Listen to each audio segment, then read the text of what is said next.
नमस्कार दोस्तों, green lamp industries के Q2 के रिजल्ट आ चुके हैं और दोस्तों ये सारी अमाउंट लैक्स में है और प्रीवियस ईयर का रिजल्ट यहाँ पर मेंशन है, प्रीवियस क्वार्टर यहाँ पर और इस Q2 का रिजल्ट यहाँ पर मेंशन है। तो दोस्तों अगर हम टोटल इनकम देखें तो लास्ट टाइम कंपनी ने 52,000 इनकम जनरेट की थी, प्रीवियस क्वार्टर में 51,000 थी और अब ये बढ़ के 60,000 तक हो चुकी है।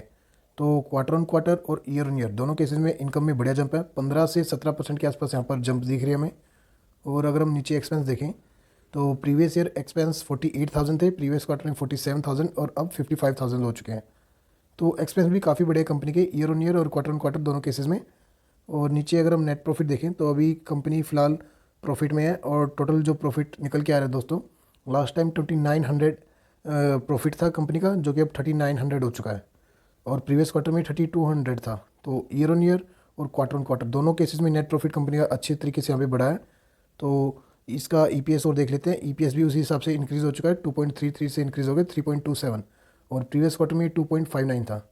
तो ईयर ऑन ईयर रिजल्ट बढ़िया है, क्वार्टर ऑन क्वार्टर अच्छा है, कंपनी की इनकम भी अच्छे तरीके से इंक्रीज़ हुई है। और एक बार इसके फंडामेंटल्स अगर हम देखें, फिलहाल शेयर 432 के आसपास चल रहा है और 5% के आसपास इसमें तेज़ी रही थी फ्राइडे के दिन। और दोस्तों ये कंपनी प्लाईवुड से रिलेटेड काम करती है, जैसे वॉल पैनल्स हो गए, यहाँ पे आप पढ़ सकते हैं, in the business of manufacturing laminates decorative winners and allied products. तो वुडन से रिलेटेड कंपनी ये काम करती है और इसका मार्केट कैप अभी 5,500 करोड़ है, स्टॉक का पी 37 पे है, एक स्मॉल कैप कैटेगरी कंपनी है। और अगर हम नीचे इसकी बैलेंस शीट देखें तो 2015 से लेकर अभी तक कंपनी की सेल्स एक बार भी डाउन नहीं हुई है। पहले 900 करोड़ की सेल्स हज़ार की रेंज में 11, 12, 13, 12, 17, 20, 21, यहाँ पर ये कोरोना की वजह से डाउन, नहीं तो हर साल कंपनी इंक्रीज़ कर रही है अपनी सेल्स। और अगर हम नीचे नेट प्रॉफिट देखें कंपनियाँ, तो जो पहले 19 करोड़ का नेट प्रॉफिट था वो अब बढ़ के 150 करोड़ तक हो चुका है। तो दोस्तों कंपनी अभी फ़िलहाल तो अच्छी तरीके से इंक्रीज़ कर रही है, ग्रो कर रही है और रिजर्व्स भी 1000 करोड़ के आसपास है।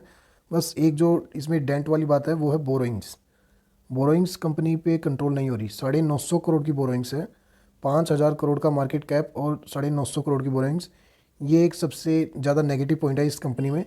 और अगर हम प्रमोटर्स की होल्डिंग देखें इसमें, तो प्रमोटर्स की होल्डिंग भी ठीक ठाक है, कोई दिक्कत वाली बात नहीं, 51% है। हाँ, कंपनी में पहले प्रमोटर्स की होल्डिंग ज़्यादा होती थी, 54, फिर 53 और अभी 51, तो इन्होंने कम की है।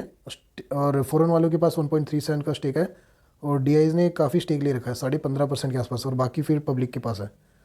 तो एक बोरोइंग वाला थोड़ा डेंट है इस कंपनी पे, नहीं तो कंपनी ग्रो कर रही है। और अगर हम इसका चार्ट पैटर्न देखें दोस्तों, फ्राइडे के दिन इस शेयर में 5% के आसपास तेज़ी रही थी। आपको कई शेयर में थोड़ा प्राइस अप डाउन दिखेगा, कहीं पे 432 दिखेगा, कहीं पे 435 दिखेगा, गूगल पे 435 है, जीरोधा में आपको अलग दिखेगा, तो थोड़ा सा ये अप डाउन होता है इसमें।